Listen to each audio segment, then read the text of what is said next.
Programme सदर news में खुश आमदीद। मैं हूं वॉशिंगटन से आपका मेजबान कमर अब्बास जाफरी। साहब, आज हम गुफ्तगू करेंगे सी पैक के हवाले से। CPEC China Pakistan economic corridor, ये एक ऐसा मंसूबा है जिस पर एक अरसे दराज से चीन और पाकिस्तान के दरमियान अमल दरामद का सिलसिला जारी है। लेकिन ये मंसूबा अभी तक, जिसको कहा जाए कि तकमील के मरहलों तक नहीं पहुंच सका है। ये मंसूबा क्या है, पाकिस्तान को इससे कितनी माशी खुशहाली मिल सकती है, ये एक बहुत सारे मुतनाज़ा सवालात में से एक सवाल है। मुख्तलिफ लोगों की मुख्तलिफ आरा हैं इस सिलसिले में, लेकिन जैसा कि हम आपको भी बता चुके हैं कि ये दोनों मुल्कों के दरमियान बेहतरीन ताल्लुकात का एक नमूना है। इस मंसूबे के बारे में पाकिस्तान के पड़ोसी मुल्क भारत के क्या ख्यालात हैं, मगरबी मुल्क खासतौर पर अमरीका इस मंसूबे के हवाले से किस किस्म के ख्यालात रखता है। जाहिर है कि ये बात बिल्कुल आया है कि चीन और अमरीका के दरमियान बैन अवी सतह पर बड़ी शदीद रकाबत है, और ये मंसूबा जनूबी एशिया में और फिर उससे आगे, अगर ये मंसूबा तकमील के मराहिल पर पहुंचता है तो चीन के असर व रसूख में इजाफा करता है, जो अमरीका के लिए कोई ज़्यादा खुश आइन बात ना होगी। दूसरे मगरबी मुल्क भी इससे खुश नहीं होंगे। इसलिए इस मंसूबे पर हमेशा से एतराज़ात किए जाते रहे हैं, और ये कोशिशें की जाती रही हैं कि ये मंसूबा पाए तकमील तक ना पहुंच सके। खुद पाकिस्तान के अंदर भी इस मंसूबे के बारे में मुतनव्वो और मुतज़ाद किस्म के ख्यालात पाए जाते हैं। उधर बलूचिस्तान में, जिसका ग्वादर पोर्ट इस मंसूबे का क्राउन जोइल कहा जाता है, उस पोर्ट को पाकिस्तान ने ओमान से अय्यूब खान के दौर में खरीदा था, और वो अब एक बैन अवी अहमियत का हामिल हो गया है। लेकिन बलूचिस्तान में जो इंसर्जेंसी की वजूहात है, उनमें से एक ये भी कहा जाता है कि बलूचिस्तान के जो कौम परस्त है, उनको ये शिकायत है कि सी पैक से उनको उनका हिस्सा नहीं मिल रहा है, और उससे उनको कोई फायदा नहीं हो रहा है।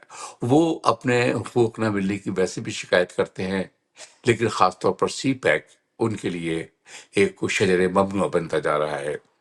और वो जो BLA है, बलूचिस्तान लिबरेशन ऑर्गेनाइजेशन, वो इस सिलसिले में मुसलसल बयान देती रहती है और चीन को अपना हदफ बनाती रहती है।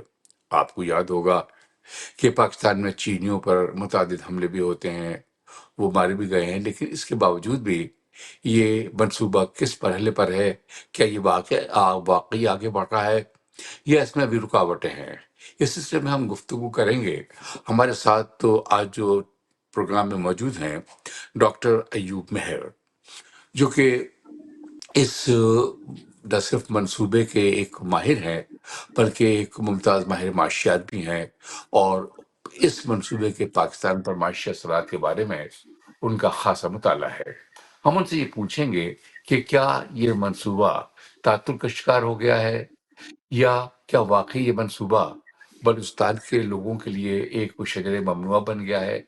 क्या उनके तहफ़्फ़ुज़ात सही हैं, और क्या ये तहफ़्फ़ुज़ात हुकूमत पाकिस्तान दूर कर सकती है। जी डॉक्टर साहब। जाफी साहब, आपने बहुत अच्छा इंट्रोडक्शन में काफ़ी चीज़ें खुद भी क्लियर कर दी हैं। मैं थोड़ा सा इसका बैकग्राउंड बताना चाहूँगा कि पाकिस्तान में इस मंसूबे की जो अहमियत है, उसका जो अहम इम्पोर्टेंट पॉइंट है, मंसूबा तो ज़ाहिर है गवादर से लेके सिंध, पंजाब, KP और गिलगित बिल्तिस्तान तक पाकिस्तान है। इस मंसूबे में सब शामिल है, लेकिन इसका मेन पॉइंट तो गवादर है। गवादर के बगैर ये मंसूबा जो है वो फिर इसकी वैल्यू नहीं रह जाती, फिर उस तरह से ये इफेक्टिव नहीं होता। इसकी जो एस्टिमेशन की गई थी, पहले चाइना के पॉइंट ऑफ व्यू से, अगर चाइना के एंगल से आप देखें तो बहुत 2-3 बड़ी इंपॉर्टेंट चीजें हैं। चाइनीज गवर्नमेंट ने रोड एंड बेल्ट इनिशिएटिव, जो RBI मंसूबा कहलाता है, जब वो इंट्रोड्यूस किया था 10 साल पहले, पहले वो उसको ओबोर कहते थे, बाद में RBI कहना शुरू किया इंटरनेशनल लैंग्वेज में, रोड एंड बेल्ट इनिशिएटिव। उसमें बेसिकली उन्होंने यूरोप और एशिया की कनेक्टिविटी के लिए 3 बहुत बड़े कॉरिडोर्स इस मंसूबे का हिस्सा हैं। वो कॉरिडोर जो है फार ईस्ट कंट्री से शुरू होते हैं, थाईलैंड, मलेशिया से, टर्की के रास्ते और रोमानिया के रास्ते, 2-3 रास्तों से वो यूरोपियन कंट्रीज को ज्वाइन करते हैं। उन तीनों रोड में जो साउदर्न बेल्ट कहलाता है, साउदर्न एक सेंट्रल है, एक नॉर्दर्न है, एक साउदर्न है। साउदर्न जी रोड जो है वो मलेशिया से शुरू होकर जो टर्की के रास्ते यूरोप तक जाता है, उसमें एक अहम पॉइंट आता है वेस्टर्न चाइना का काशगर। काशगर जो है वेस्टर्न चाइना का एक बहुत इंपॉर्टेंट मुस्लिम आबादी वाला शहर समझा जाता है, लेकिन वो शंघाई से आप उसको कंपेयर नहीं कर सकते, बीजिंग से कंपेयर नहीं, वो थोड़ा सा डेवलपमेंट के हिसाब से बैकवर्ड। ये मैं वही क्लियर कर रहा हूँ कि आपने जिस हवाले से सवाल किया था, एक रिपोर्ट 2016 में Pakistan federation Pakistan chamber of commerce and industry ने प्रोड्यूस की थी सीपेक पर, और उसमें पूरी एस्टिमेशन दी गई थी। उसमें उसमें जो रिजर्वेशन थी और जो क्वेश्चन उठाए गए थे, पहली बात तो ये कि इस कॉरिडोर की बेस पर पाकिस्तान का जीडीपी ग्रोथ रेट जो है उसमें कोई 5% की ग्रोथ आ सकती है। इस वक्त बहुत बड़ा प्रॉब्लम है पाकिस्तान के लिए कि पाकिस्तान की जीडीपी ग्रोथ खत्ते में सबसे कम है, रीजनल वाइज पूरे साउथ एशिया में कम है, और वो अनएम्प्लॉयमेंट का भी सबब बन रही है। उसकी वजह से दूसरे भी प्रॉब्लम है। वो एक चीज हो सकती थी, रिकमेंड की गई थी, लेकिन उसके बाद आप देखें 2016 के बाद अब तो 2025 है, तकरीबन 10 साल हो गए, वो चीज अचीव नहीं हो पाई। एक रिजर्वेशन जो हम मेंशन करते हैं, ये चीज तो बहुत मेंशन होती है कि उसमें से उस केक में से जो डिस्ट्रीब्यूशन होगी उसमें बलूचिस्तान के लोगों का हिस्सा, गवादर के लोगों का हिस्सा क्या होगा, उनको सेटिस्फाई किया जाएगा? क्वेश्चन है, चाहिए। मैं एक बेस जो एक बॉक्स क्वेश्चन है जिसका एक, वो सवाल ये है, इसमें से केक्शन होगी, चाहे जोन बन रहे हैं, 8 जो है वो इंटरनेशनल जोन कहलाते हैं जो पॉइंट आउट किए गए हैं मुख्तलिफ प्रोडक्ट के लिए। एक जोन गवादर वाला चाइना स्पेसिफिक जोन कहलाता है। मोस्ट इंपॉर्टेंट क्वेश्चन ये है from the industry point of view, from the investors point of view, जो पाकिस्तान के डोमेस्टिक इन्वेस्टर्स हैं उनका क्या हिस्सा होगा, क्योंकि अभी तक इसमें पाकिस्तान के डोमेस्टिक इन्वेस्टर्स की पार्टिसिपेशन एक्टिवली नजर नहीं आ रही। वो जब तक बेनिफिट नहीं होंगे तो जो जीडीपी ग्रोथ रेट मगर होगा, जो उसका इस सबब क्या प्रोजेक्ट है? की ये वजह से पाकिस्तान के इन्वेस्टर्स डेवलपमेंट जो होगी। हैं, पाकिस्तान के इन्वेस्टर्स क्यों नहीं जी आखिर इन्वेस्ट कर रहे हैं उसमें, जब पाकिस्तान के माशी हालात को बेहतर करने के लिए वो एक बहुत अच्छा मंसूबा है, तो क्या सबब है कि वो इन्वेस्टर्स सामने नहीं आ रहे? जी बिल्कुल, ये बार बार ये क्वेश्चन रेज होता रहा है कि उसमें क्यों नहीं आ रहे। ना सिर्फ ये कि गवादर है ना स्पेसिफिक जोन है, बाकी 8 जोन में भी जब हम कहते हैं कि कोरियन कंपनीज आ रही हैं, ब्रिटिश कंपनीज आ रही हैं, जापानीज कंपनीज आ रही हैं, पाकिस्तान का उसमें क्या शेयर है, पाकिस्तान के इन्वेस्टर्स का क्या शेयर है, वो इंपॉर्टेंट क्वेश्चन है। उसके बगैर तो ट्रिकल डाउन नहीं होगा, एम्प्लॉयमेंट क्रिएट नहीं होगी। वो क्यों नहीं आ रहे? 2 तरह के इश्यूज उसमें किए जाते हैं। पहला जो इम्पोर्टेंट इशू है कि ये मंसूबा पाकिस्तान में बन रहा है, पाकिस्तान की सरजमीन इन्वॉल्व है, यहाँ है, लेकिन इसमें अवेयरनेस उस तरह से नहीं है। अनफॉर्चुनेटली अभी आप देखें, अवेयरनेस जो लोगों में आ रही है, पब्लिक में, वो जिस हवाले से आ रही है, रेफरेंस तो नहीं ना, जिस हवाले से आ रही है कि बलूचिस्तान के हालात खराब हो रहे हैं। बलूचिस्तान के हालात का खराब होना, गवादर के हालात का खराब होना, उसमें इस मंसूबे का उस तरह से हाईलाइट होना, इस तरह से हाईलाइट होना तो नेगेटिविटी क्रिएट कर रहा है ना। इसको हाईलाइट इस तरह से होना चाहिए। इसमें मीडिया की पार्टिसिपेशन भी इंपॉर्टेंट, कि बताया जो चीज हमें लगानी चाहिए, कोई एडवाइजरी सर्विस होती, रिटर्न ऑन इन्वेस्टमेंट जो जो मेन कंसर्न होता है इन्वेस्टर्स का, उनके रिटर्न पे क्या असर पड़ेगा, वो एक बहुत इंपॉर्टेंट चीज है। दूसरा, इस स्टडी में जो एक चीज कंक्लूड की हमने एक रिपोर्ट में, जो इनिशियल रिपोर्ट बनाई गई थी, उसमें देखिए इसमें जो इन्वेस्टमेंट आ रही है, जो चाइनीज आ रहे हैं इन्वेस्टर या दूसरी कंट्रीज के भी आ रहे हैं, अगर वो अपने मुल्क से उनको अपने कंट्री के बैंक से, फाइनेंशियल सिस्टम से, अगर उनको 3% रेट ऑफ इंटरेस्ट पर लैंडिंग हो जाती है, वो 3% इंटरेस्ट पर लोन लेने के बाद सीपेक में इन्वेस्ट कर देते हैं। पाकिस्तान का इन्वेस्टर 20%, 21%, 22% पर लोन लेकर के इन्वेस्ट नहीं कर सकता, वो कम्पीट नहीं कर सकता। पहले जाहिर है तो कि हमें उसमें अपने नुकसान होगा। इकोनॉमिक जो मॉनेटरी एंड फिस्कल पॉलिसीज के पैरामीटर्स हैं, उनको इंटरनेशनली सिंक्रोनाइज करना पड़ेगा। तो इसका मतलब कम्पिटिटिव ये नहीं है ना हुआ डॉक्टर इन्वेस्टर। आपका साहब, क्वेश्चन है इन्वेस्टर तो, पाकिस्तान का क्यों नहीं आ रहा? तो इसका इन्वेस्टर को मतलब ये नुकसान हुआ कि होगा, पाकिस्तान की इन्वेस्टर की गवर्नमेंट, पेड। इसका मतलब ये हुआ कि पाकिस्तान की गवर्नमेंट जो है वो ज्यादा सीरियसली इस मामले को नहीं ले रही है, जबकि चाइना में इसको ज्यादा सीरियसली लिया जा रहा है। वरना वो इन्वेस्टर्स के लिए कम रेट ऑफ इंटरेस्ट पर लोन्स का इंतजाम कर सकते हैं। बिल्कुल जी, मैं इससे अनफॉर्चुनेटली मैं इससे एग्री मुझे करना होगा, इसलिए कि इसको सीरियस लेना होगा, गवर्नमेंट की तरफ से भी सीरियस लेना होगा। मॉनेटरी अथॉरिटीज़ और फिस्कल प्लानिंग जो है, वो जब तक सिंक्रोनाइज़ नहीं करेंगे, तो इन्वेस्टर इस तरह नहीं आएगा। इन्वेस्टमेंट के मंसूबे तो बहुत पहले आने शुरू हुए थे, एयरपोर्ट से भी पहले अगर आपको याद हो, तो जो बहुत बड़ा एक पाकिस्तान का ग्रुप है, उसने 5 स्टार, 6 स्टार, 7 स्टार होटल तक की प्लानिंग थी वहाँ पे। ज़मीन ले ली गई थी, ये मीडिया में ये चीज़ें आ चुकी हैं। लेकिन जी। वो अभी वहाँ होटल के इंडस्ट्री को कैसे बेनिफिट होगा? वहाँ कौन आकर उसमें रहेगा? होटल तो नहीं चल पाएँगे इस तरह से, जब तक ये मंसूबा दूसरी चीज़ें इसमें शामिल नहीं होंगी। इन्वेस्टर्स अच्छा, के लिए अभी ये बलूचिस्तान का मंसूबा जो है शेयर वो क्या है इसमें? फिज़िबिलिटी नहीं है। इस पूरे मंसूबे में बलूचिस्तान बलूचिस्तान का का शेयर शेयर क्या है?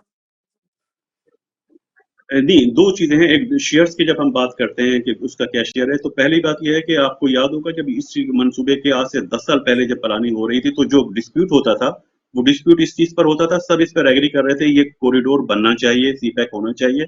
लेकिन झगड़े इस बात पे होते थे, इसका रूट क्या होना चाहिए? कुछ शहरों के पंजाब के कुछ शहरों में था कि हमारे यहाँ से गुज़रना चाहिए।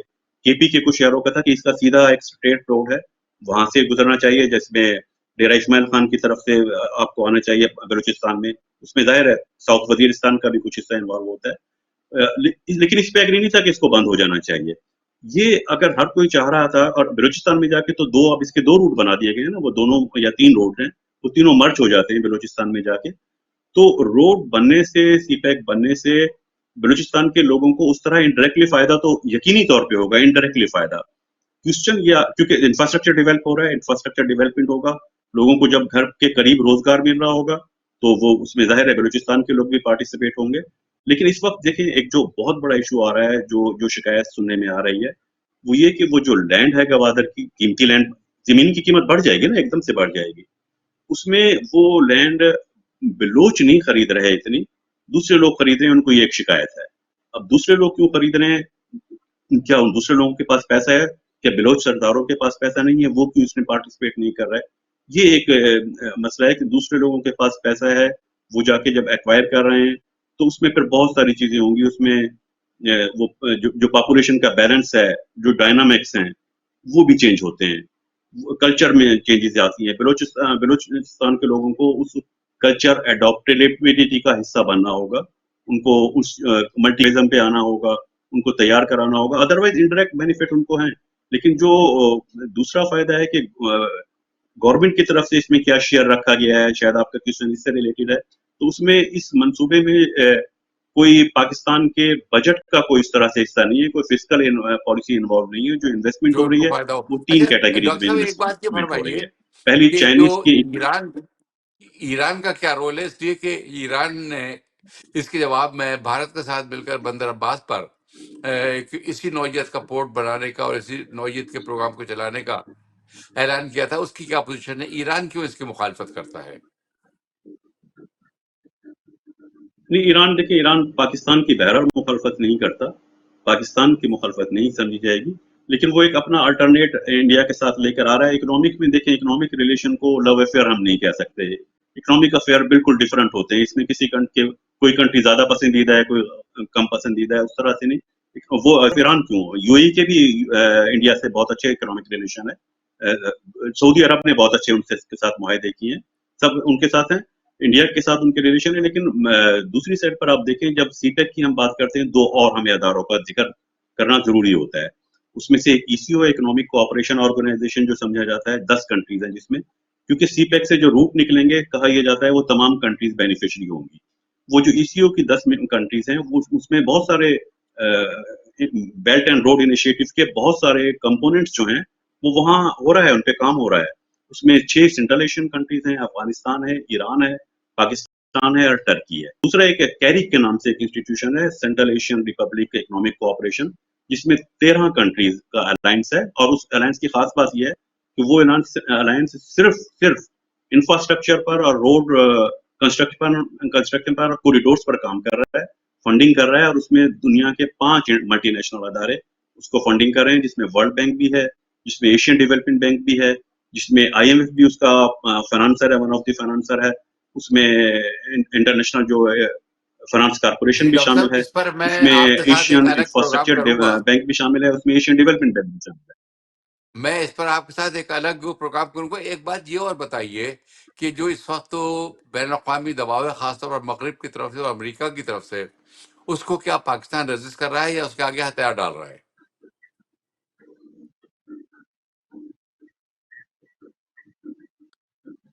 پاکستان اس دباؤ کو قبول کر رہا ہے یا اس کے آگے ہتھیار ڈال رہا ہے وہ؟ نہیں، پاکستان رجسٹ نہیں کر رہا. اس میں جو دباؤ ہے، لیکن دباؤ سے اگر سی پیک سے ریلیٹڈ دباؤ ہے تو اس میں تو یہ ہے کہ وہ ٹریڈ چاہتے ہیں، اور اس میں نہیں، پاکستان اس میں نہیں، اس میں پاکستان کی پوزیشن کلیئر ہے. پاکستان کی پوزیشن اس لحاظ سے کلیئر ہے کہ پاکستان کا کوئی بہت بڑا اس میں فائنانشیل اسٹیک ابھی تک اس طرح سے نہیں ہے کہ پاکستان کا بجٹ افیکٹ ہو رہا ہو، یا میں نے ابھی مینشن کیا پرائیویٹ سیکٹر نے ایکویٹیز اس میں لا کے انویسٹ کر دی ہو. تو اس میں جو فزیکل ہے فائنانشیل اسٹیک ہے، وہ مین اسٹیک چائنا کا ہے، اور چائنا نے پاکستان میں نہیں، افریقہ اور کنٹریز تک میں اس کا اسٹیک ہے، اسٹیک ہولڈر ہیں. دوسری چیز یہ کہ اب جو ایک چیز واضح ہوتی جا رہی ہے نا کہ بیسیکلی جو کمپٹیٹر ہے، جو رائولنس ہے گلوبلی وہ امریکہ، یو ایس اے اور چائنا کے درمیان نظر آ رہی ہے. اب دیکھیں ٹیرف سے بھی نظر آ گیا نا، جو ٹیرف پالیسی آئی ہے، تو بیسیکلی جی. کمپٹیٹرز وہ بن رہے ہیں. اس میں پاکستان تو اس کا ایک پارٹ بن رہا ہے نا، فیسیلیٹیٹر ہے. تو پاکستان پر ڈائریکٹ دباؤ اس طرح سے نہیں ہے کہ یہ پروگرام ختم کرنا ہے، بند کرنا ہے. بند کرنے والی پوزیشن اب بہت مشکل ہو گئی ہے اس اسٹیج پر، تو اس طرح کا دباؤ نہیں ہے. لیکن انڈائریکٹ وے میں، بالکل انڈائریکٹ وے میں دباؤ، انڈائریکٹ وے میں دباؤ کیسے آ سکتا ہے؟ دباؤ اسی طرح سے آئے گا کہ انویسٹر وہاں نہ آئیں، انویسٹ نہ کریں. انویسٹر نہیں آئیں گے تو وہ کامیاب نہیں ہوگا. اور پھر وہ ہو ادروائز رہا ہے وہ صرف آلریڈی. چائنا کے اگر انویسٹر نہیں آتے، جو 9 اکنامک زون اس سے اٹیچ کیے گئے ہیں، وہ 9 اکنامک زون اگر فنکشنل ہو جاتے ہیں تو پاکستان میں انڈسٹریلائزیشن ہو جائے گی. صنعتوں کا انڈسٹریلائزیشن کا بینیفیشری پاکستان ہوگا. لیکن اگر وہ 9 زون میں انویسٹمنٹ نہیں آتی تو پھر یہ جو گوادر پورٹ ہوگا یہ صرف چائنا اسپیسیفک رہ جائے گا. پھر اس کا مطلب ہے کہ چائنا کی فیسیلیٹیشن کے لیے یہ پروجیکٹ ہے. پاکستان کا بینیفٹ اس میں نہیں کہ چائنا کی فیسیلیٹیشن کے لیے نہ ہو، یہ پاکستان کے لیے اس کا بینیفٹ ہونا چاہیے. اکنامک بڑھ. بہت شکریہ ڈاکٹر ایوب مہر آپ کا. سامعین، ہم گفتگو کر رہے تھے ڈاکٹر ایوب مہر سے سی پیک کے حوالے سے.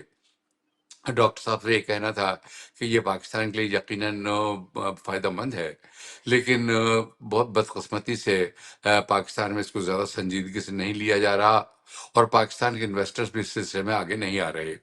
ان کا یہ بھی کہنا تھا کہ پاکستان پر یقیناً دباؤ ہے، لیکن انڈائریکٹ دباؤ ہے، اس لیے کہ یہ پاکستان کی گورنمنٹ کا اس میں انوالومنٹ ڈائریکٹ بجٹنگ میں یا سرمایہ کاری میں نہیں ہے، بلکہ چائنا کے اسٹیک زیادہ ہیں. اور اگر پاکستان اس کو صحیح طریقے سے چلاتا ہے تو پاکستان کو یقیناً معاشی طور پر بہت زیادہ فائدہ ہوگا.